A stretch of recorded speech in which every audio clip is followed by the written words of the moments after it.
Assalamualaikum warahmatullahi wabarakatuh. Bapak Ibu yang kami hormati, saudara-saudara sebangsa tanah air yang kami banggakan dan kami cintai.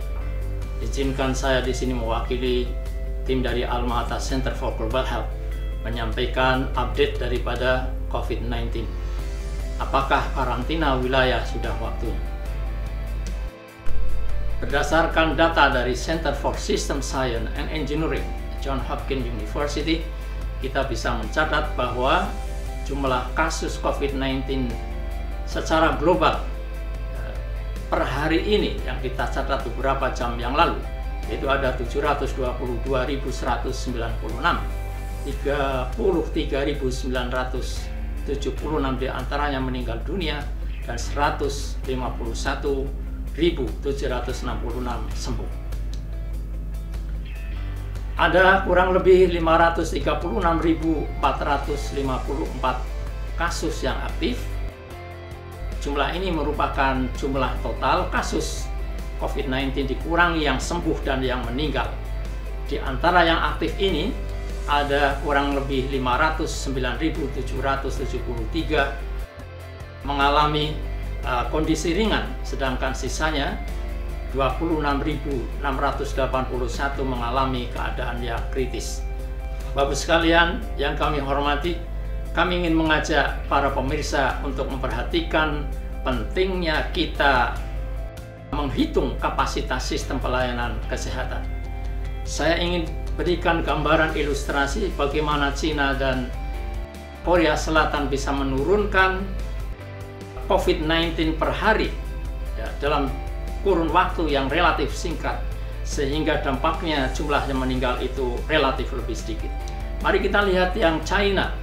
Sebut saja, garis itu adalah garis yang menunjukkan kapasitas sistem pelayanan kesehatan di China maupun di Korea Selatan. Kita tahu bahwa di atas garis itu menandakan jumlah kasus yang tampaknya kurang mendapatkan pelayanan kesehatan yang cepat dan tepat. Karena apa? Karena pada waktu-waktu itu jumlah kasus melampaui batas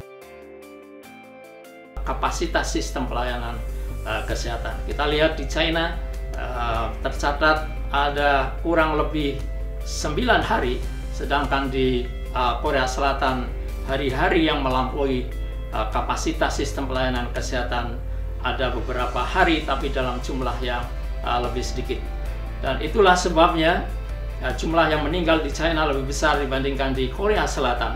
Kita mencatat ada 158 kasus meninggal di Korea Selatan dari 9.661, yang maknanya CFR-nya hanya kurang lebih 1,59, dan itu berbeda dengan di China, di mana yang meninggal sampai dengan 3.304 dan CFR-nya 4,05. Nah, bagaimana dengan Italia? Apa bedanya dengan China? Kita mencatat hari-hari di mana jumlah kasus barunya melampaui batas kapasitas.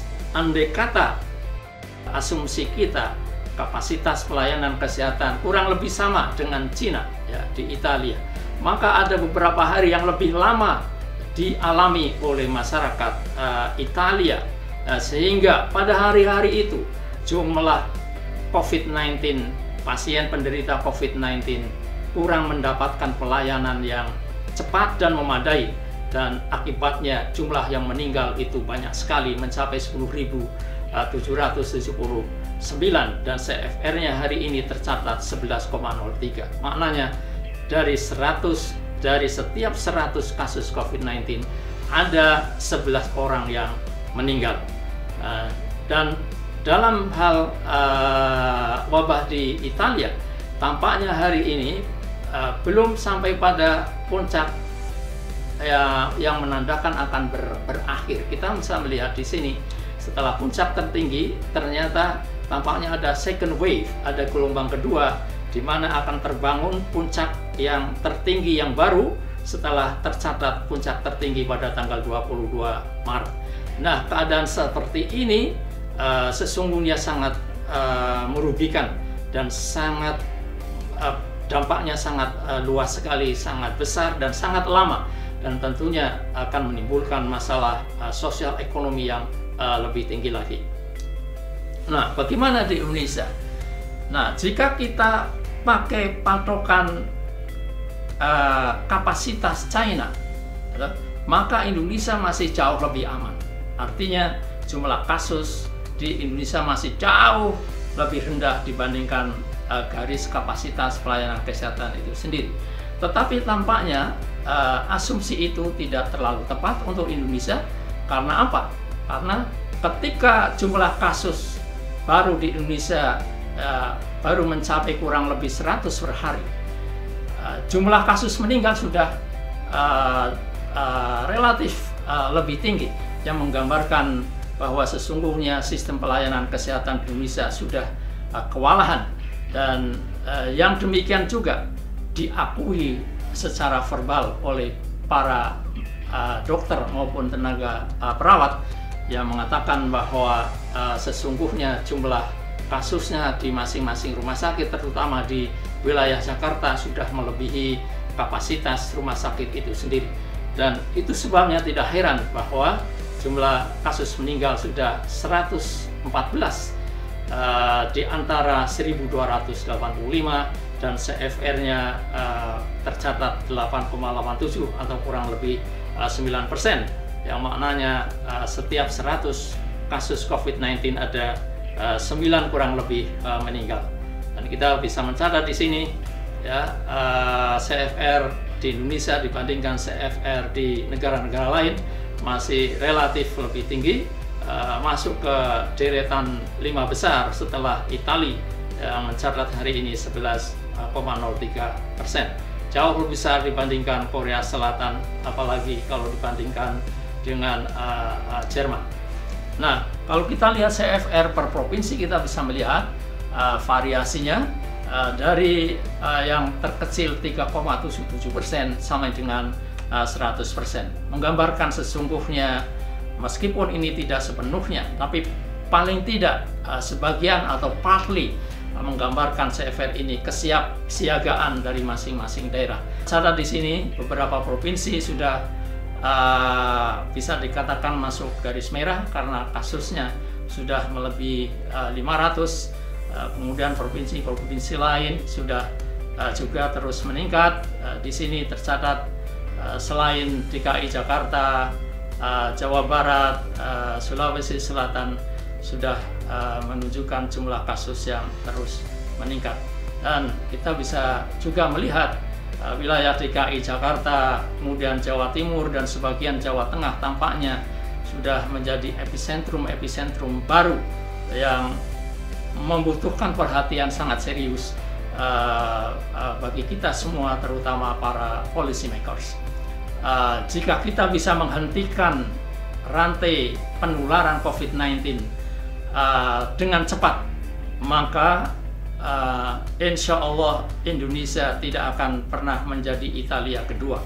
Tetapi jika kita terlambat mengambil keputusan yang tepat, kita khawatirkan bangsa Indonesia akan mengalami masa-masa yang sulit, masa-masa yang sangat menyedihkan karena tingginya kasus COVID-19, dan lebih utama lagi jumlah kasus yang meninggal bisa lebih banyak lagi. Namun demikian kita tidak berharap seperti itu, dan oleh karena itu tampaknya kita semua dan terutama para policy makers sudah harus mengevaluasi sistem rapid test ini. Mohon maaf, tampaknya rapid test yang kita lakukan hari ini is not as rapid as supposed to be.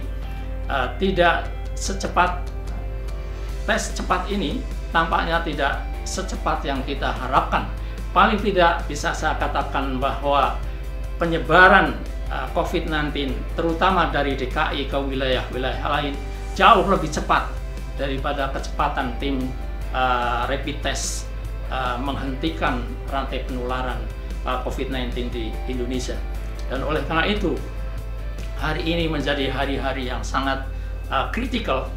It's a critical time for us untuk menentukan langkah-langkah yang lebih progresif, lebih efektif untuk menghentikan penyebaran daripada COVID-19.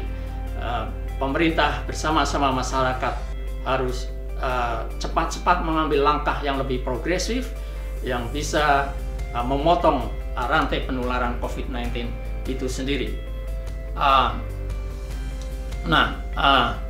Tampaknya bahwa masyarakat hari-hari ini bahkan sudah lebih siap untuk menghadapi masa-masa yang lebih kritis. Bahkan beberapa kampung di beberapa daerah, terutama di Jogja, baik di Bantul, di Sleman, masyarakat sudah mengambil langkah-langkah lockdown lokal. Saya pikir ini satu menggambarkan kesadaran yang tinggi dari masyarakat yang perlu kita apresiasi. Cuma kami mohon titip saran, jika kegiatan seperti ini harus dilakukan, maka tata cara dalam upaya menurunkan COVID-19 tetap terjaga.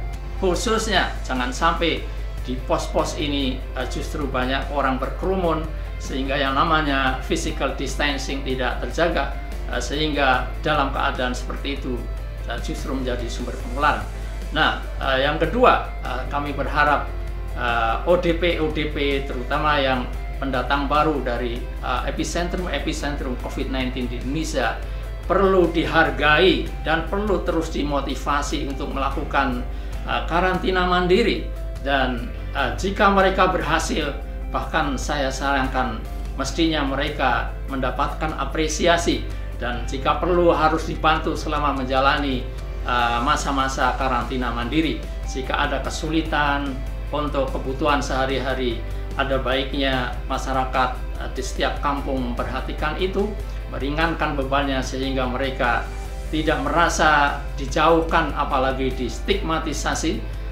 Dan oleh karena itu pula ada baiknya setelah mereka selesai menjalani karantina mandiri, akan jauh lebih bermakna jika mereka diberi award sebagai apresiasi atas kesadaran mereka melakukan karantina mandiri.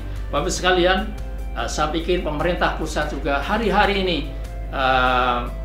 menjalani masa-masa yang sangat kritis, adalah trade-off. Jika hari ini bisa melakukan langkah yang lebih progresif dan lebih efektif, saya akan yakin masa-masa yang sulit akan dialami oleh bangsa Indonesia menjadi lebih pendek, jumlah kasus COVID-19 akan lebih sedikit, terlebih jumlah yang meninggal yang bisa kita cegah akan jauh lebih banyak. Maksud saya, jumlah kematian yang bisa kita cegah menjadi lebih banyak, dan oleh karena itu jumlah secara keseluruhan yang meninggal menjadi lebih sedikit. Dan begitu juga dampak sosial ekonomi menjadi lebih mudah, lebih rendah dibandingkan jika keadaannya berlangsung seperti ini, jumlah kasus baru terus meningkat dan menyebar kemana-mana di seluruh wilayah Indonesia. Demikian yang bisa kami sampaikan. Mudah-mudahan yang kami sampaikan bermanfaat untuk kita semua. Mari kita jaga kesehatan kita jaga kesehatan orang-orang di sekitar kita. Mari kita selamatkan bangsa Indonesia dari bencana virus corona, dan salam zero corona. Assalamualaikum warahmatullahi wabarakatuh.